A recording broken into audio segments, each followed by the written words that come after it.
사랑하는 주님, 거룩하고 복된 주일을 허락하여 주시고 오늘도 저희를 예배자리로 불러주심에 감사를 드립니다. 코로나19로 인해서 어려운 상황 가운데 있지만 하나님의 예배하는 일을 하나님 멈추지 않게 하시고 포기하지 않게 해주시고 소홀하지 않게 하시옵시고 영과 진리로 드려지는 예배가 될 수 있도록 은혜를 더하여 주시옵소서. 하나님, 우리의 마음 가운데 연약한 마음들, 또 주님께 집중하지 못하는 마음들이 있습니다. 성령님 함께 하셔서 우리의 마음들을 좋은 땅으로 기경하여 주셔서 오늘 선언되어질 말씀이 우리의 마음 가운데 떨어져 30배, 60배, 100배의 결실을 맺으며 우리를 향하신 하나님의 그 마음을 알아가고 닮아가는 시간 될 수 있도록 주여 은혜를 더하여 주시옵소서. 행하실 주님을 찬양하며 예수님의 이름으로 기도합니다. 아멘. 할렐루야.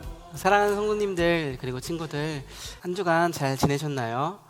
일부는 오프라인 개학을 하였고 또 일부는 아직도 집에서 온라인 수업을 듣고 있을 것입니다. 참으로 어려운 시기를 살아가고 있는 요즘입니다.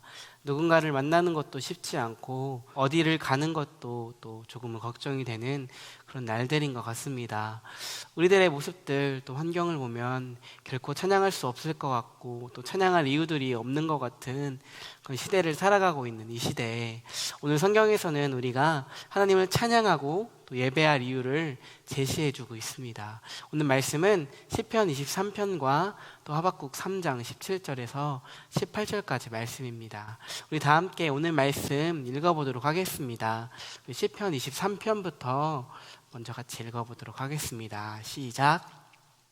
여호와는 나의 목자시니 내게 부족함이 없으리로다. 그가 나를 푸른 풀밭에 누이시며 쉴만한 물가로 인도하시는 도다. 내 영혼을 소생시키시고 자기 이름을 위하여 의의 길로 인도하시는 도다.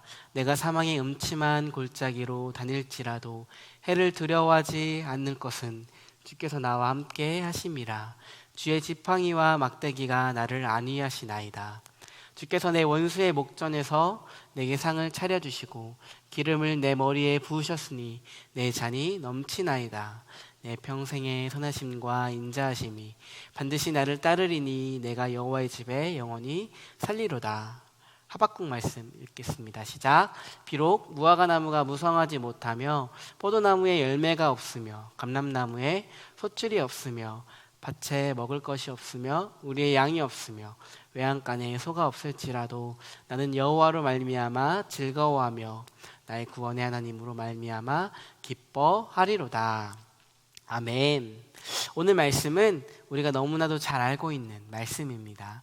시편 23편은 많은 사람들이 암송하는 말씀이지요.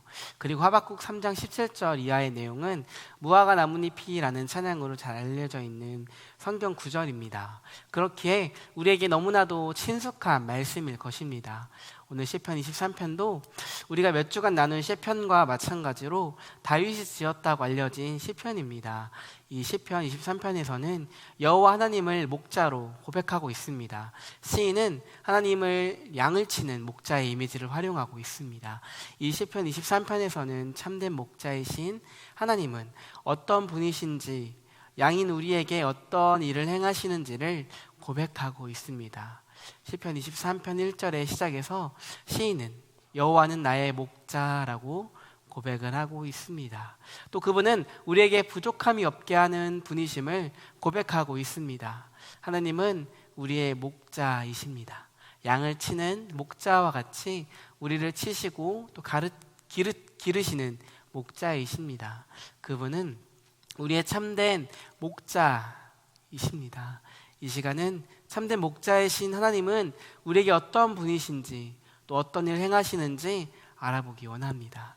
첫 번째, 참된 목자이신 하나님은 우리를 부족함이 없게 하여 주십니다.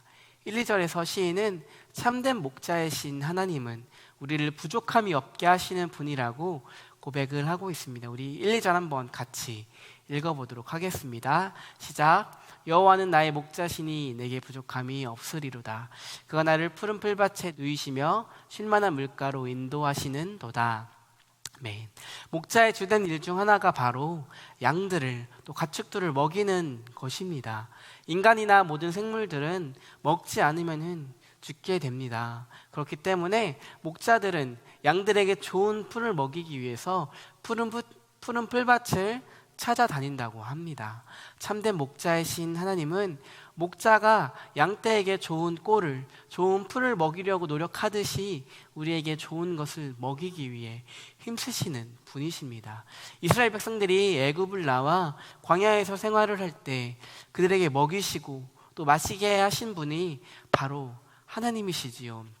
신명기 8장 3절을 보면은 너를 낮추시며 너를 줄이게 하시며 또 너도 알지 못하며 내 조상들도 알지 못하던 만나를 내게 먹이신 것은 사람이 떡으로만 사는 것이 아니요 여호와의 입에서 나오는 모든 말씀으로 사는 줄을 내가 알게 하려 하심이라 라고 말하고 있습니다.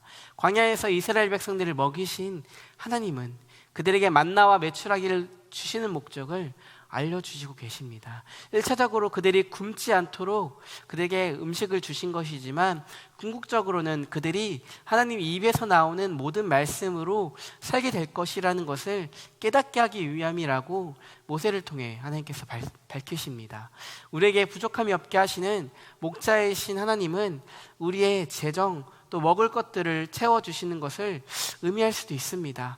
그러나 그 말의 참된 의미는 아마도 하나님으로부터 나오는 말씀을 통해 영적인 기근에 빠져있는 우리들의 갈증 또 배고픔을 채워주실 것임을 의미하는 것입니다. 하나님의 입에서 나오는 말씀을 통해 우리의 영적인 가난이 충만함으로 변화가 될 것입니다. 하나님은 우리의 영적인 굶주림에서 해결해 주시는 그런 분이십니다. 그리하여 영적으로 부족함이 없는 삶을 우리가 살아갈 수 있도록 허락해 주시는 분이십니다. 두 번째로는 하나님은 우리에게 진정한 안식을 허락해 주시는 하나님이시라는 것입니다. 2절에서 시인은 여호와 하나님이 나를 푸른 초장에 누이시고 쉴 만한 물가로 인도하신다라고 고백을 하고 있습니다. 이스라엘을 포함한 중동 지역은 햇빛이 굉장히 뜨겁다고 알려져 있습니다.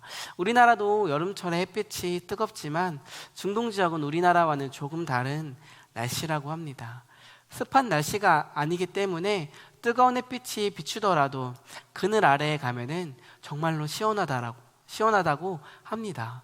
뜨거운 여름 그늘 아래서 시원한 쉼을 누리는 것 상상만 해도 기분 좋지 않습니까?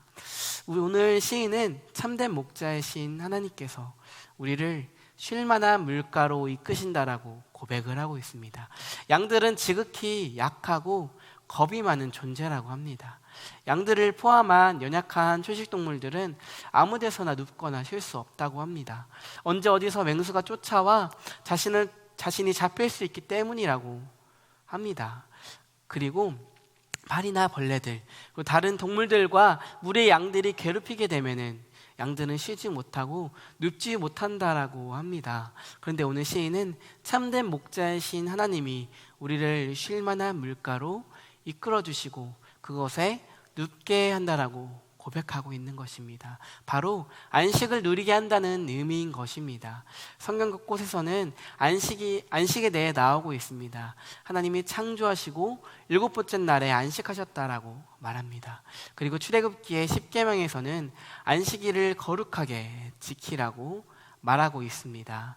안식은 완성 또 완전함을 의미하는 것입니다. 하나님께서 6일 동안 창조하시고 7번째 날에 안식하는 것은 하나님이 만드신 그 창조 세계가 완전하고 또 완성된 상태이며 그 창조 세계에 손을 더 이상 댈 부분이 없다라는 것을 의미하는 것입니다.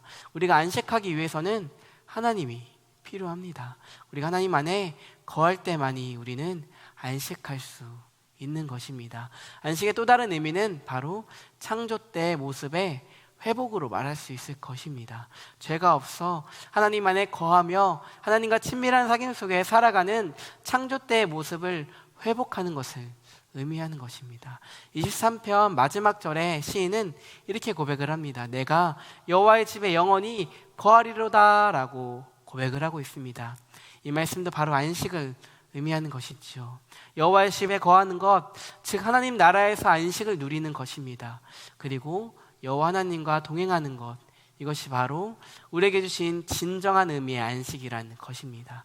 사실 안식은 환경이 아닙니다. 하나님이 우리와 함께하는 것, 하나님이 함께하시는 상태를 의미하는 것입니다. 이를 쉬고 아무것도 하지 않는 것, 그것이 안식이 아니라는 것입니다. 우리가 주일에 교회에 나와서 하나님을 예배하는 것, 그것이 바로 우리에게 진정한 의미의 안식이라는 것입니다.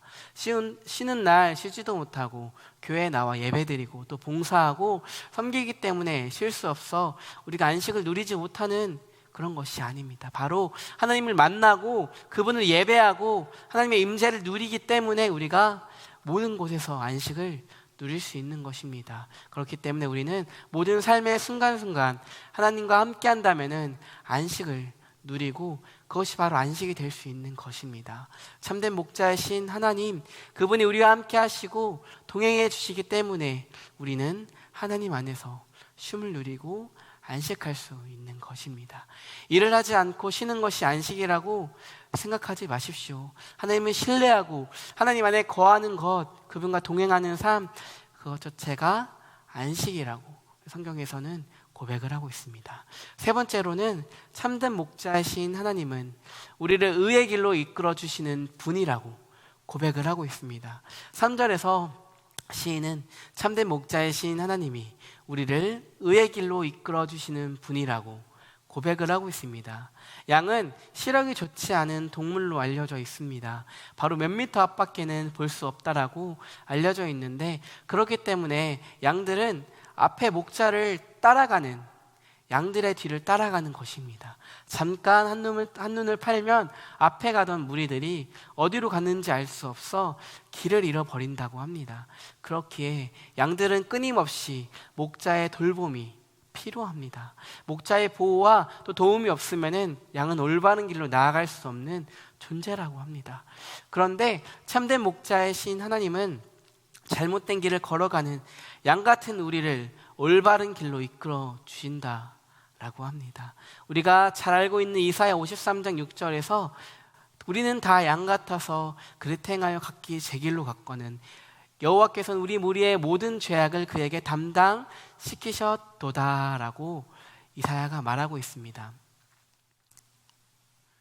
그렇습니다. 우리는 양 같아서 시야가 좁아 각기 제 길로 나아갔습니다. 그리고 양은 고집이 세다고 알려져 있습니다. 바로 인간의 모습과 너무나 닮아 있습니다. 자기가 옳다고 여기는 것을 행하고 시야가 좁아서 길을 잃고 내가 옳다고 여기고 각기 제 길로 걸어가는 그런 모습이 바로 우리의 모습이죠.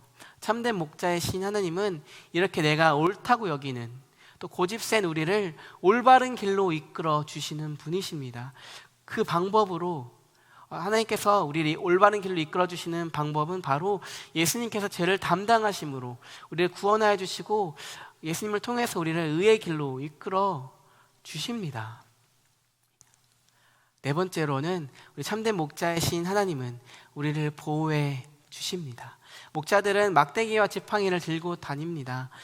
그 지팡이와 막대기로 잘못된 길을 가는 양들을 올바른 길로 이끌고 수렁에 빠진 양들을 그 지팡이로 건져낸다고 합니다. 그리고 맹수로부터 보호하는 좋은 도구였다고도 합니다. 시인은 4절에서 사망의 음침한 골짜기로 다닐지라도 해를 두려워하지 않을 것은 주께서 나와 함께 하심이라 라고 고백을 하고 있습니다. 즉 자신에게 어려운 일, 목숨의 위협이 다가와도 해를 입을까 두려워하지 않는 것은 참된 목자이신 여호와 하나님께서 우리와 함께 하시기 때문이라고 고백을 하는 것입니다. 하나님은 우리를 어둠의 세력, 원수로부터 우리를 지켜 보호해 주십니다. 베드로전서 5장 8절에서는 이렇게 이야기하고 있죠. 근신하라, 깨어라, 너희 대적 마귀가 우는 사자와 같이 두루다니며 삼킬 자를 찾나니 라고 말하고 있습니다. 우리의 원수들이 우는 사자와 같이 두루삼키며 삼킬 자를 찾고 있습니다. 택한 자라도 넘어뜨리고 미혹하기 위해 호시탐탐 노리고 있는 것이 우리들의 원수들의 계략이고 모습들이죠. 근데 하나님이 이런 세력으로부터 우리를 보호해 주신다라고 말하고 있습니다. 하나님은 우리를 버리지 않으시고 악의 세력에 우리를 넘겨주지 않으시는 정말 좋은 목자 되신 하나님이십니다.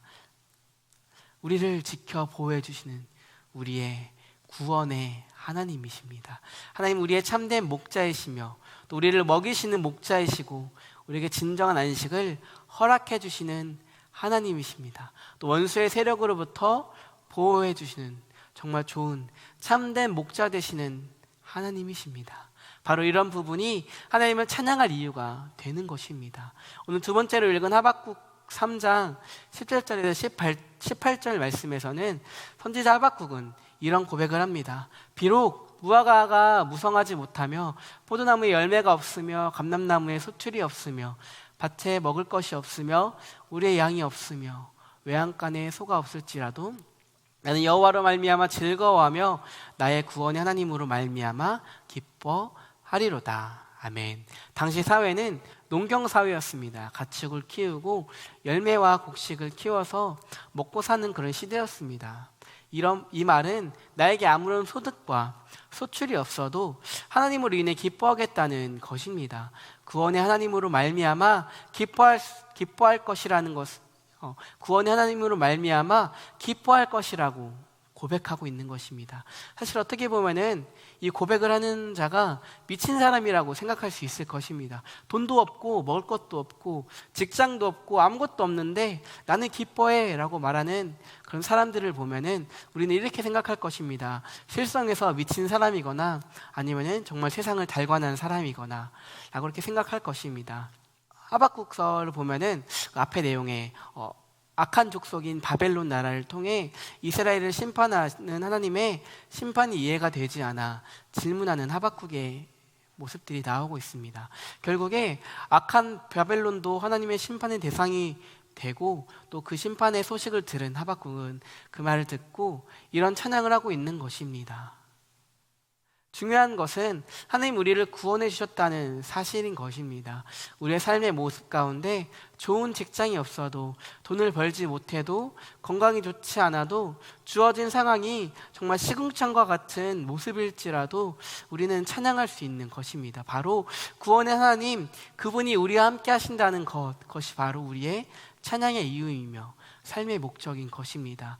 우리가 이 땅에 살아갈 이유는 다른 어떤 것이 아닙니다. 바로 하나님 그분 자체가 우리의 삶의 이유가 되십니다. 아멘이십니까? 우리의 목자 되시는 주님이 우리를 지켜 보호해 주시고 영적으로 충만하게 해주시고 안식하게 해주시고 그런 것이 바로 우리의 찬양의 이유라는 것입니다. 거기에 우리의 삶의 풍요로움이 추가가 되면은 더 좋지만 그렇지 않더라도 우리를 구원하신 하나님이 우리의 찬양의 이유가 되시고 있다는 것입니다. 우리에게 중요한 것은 우리가 가진 어떠한 것이 아닙니다. 바로 우리를 구원하여 주신 여호와 하나님이 우리에게 있어서 가장 중요한 분이시라는 것입니다. 사랑하는 성도님들, 가진 것으로 인해 기뻐하고 우리에게 주어진 풍요로움으로 인해 행복해하는 신앙의 하수와 같은 모습에 머물러 있지 마십시오. 풍요로움과 소유로 인해 기뻐하고 즐거워하는 것 정말 당연한 것이지만 마땅한 반응이지만 신앙의 고수들은 바로 앞의 것들을 뛰어넘어서 하나님 한 분, 주님 한 분만으로 기뻐하고 즐거워하며 만족하는 자들입니다. 그것에 풍요로움이 추가되면 더욱 찬양하고 감사하고 기뻐할 수 있는 것이지요. 하나님이 우리와 함께 하신다는 것에 진심으로 기뻐하십시오. 그분이 우리의 영적인 기근에서 건져내 주신 것으로 인해 즐거워하십시오. 하나님이 우리를 어둠의 세력으로부터 보호하여 주시고 구원의 길로 이끌어 주시는 것으로 행복을 누리십시오. 내가 지금 가진 것 없지만 하나님으로 인해 기뻐합니다. 나 월급이 적지만 나를 구원해 주신 하나님으로 인해 즐거워합니다. 주님이 나의 목자 되셔서 나를 인도해 주심으로 인해 나는 행복합니다. 이런 고백들이 바로 이 땅을 살아가는 우리들이 추구해야 할 모습들일 것입니다. 이 고백이 우리들의 평생의 삶의 고백이 되기를 소망합니다. 다 함께 기도하겠습니다. 우리의 목자 되신 하나님 아버지 감사합니다. 우리가 잘못된 길을 나아가려고 할 때 의의 길로 인도해 주셔서 감사합니다. 우리를 사망의 음침한 골짜기에서 건져내 주셔서 감사합니다. 주님, 날마다 우리와 동행하여 주시옵소서. 우리 안에 있는 헛된 마음과 죄악된 모습들을 모두 버리고 주님만 온전히 따르기 원합니다. 우리에게 있는 어떤 것으로 인해 우리가 기뻐하는 것이 아니라 주님으로 말미암아 기뻐하고 즐거워하게 하여 주시옵소서. 날마다 주님의 임재를 구하고 주님을 구하는 삶을 살아가게 하옵소서. 더욱 주님과의 친밀한 사귐을 누리며 깊이 있는 신앙의 모습으로 성장하기 원합니다. 주님 붙들어 주시옵소서. 감사합니다. 사랑합니다. 예수님의 이름으로 기도드립니다. 아멘. 사랑하는 성도님들, 이번 한 주간도 주님 안에서 복된 한 주가 되시기를 축복합니다. 이번 한 주는 성령 강림주일로 지킵니다. 마가의 다락방에서 120명의 성도들이 기도에 힘쓸 때 그들에게 성령님이 임하신 것을 기념하는 날이고 또 주입니다. 우리에게 가장 좋은 선물을 주신 하나님, 바로 우리에게 성령님을 선물로 주셨습니다. 이번 한 주는 특별히 더욱더 성령님 안에 거하며 성령님의 임재를 구하는 한 주가 되시기를 바랍니다. 성령님께서 저와 성도님들 그리고 친구들에게 충만하게 임재해 주실 것입니다. 성령 충만함을 사모하고 그분의 음성에 귀 기울이며 또 순종하기 위해 발버둥치는 한 주 되시기를 바랍니다. 그런 갈망을 가지신다면 성령님께서 분명히 우리의 삶 속에 친히 역사해 주셔서 놀라운 일들을 행해 주실 것입니다. 아멘. 한 주도 평안하시고 더욱 말씀과 기도에 힘쓰는 한 주 되시기를 축복합니다. 그럼 다음 주에 또 만나겠습니다. 샬롬. 안녕.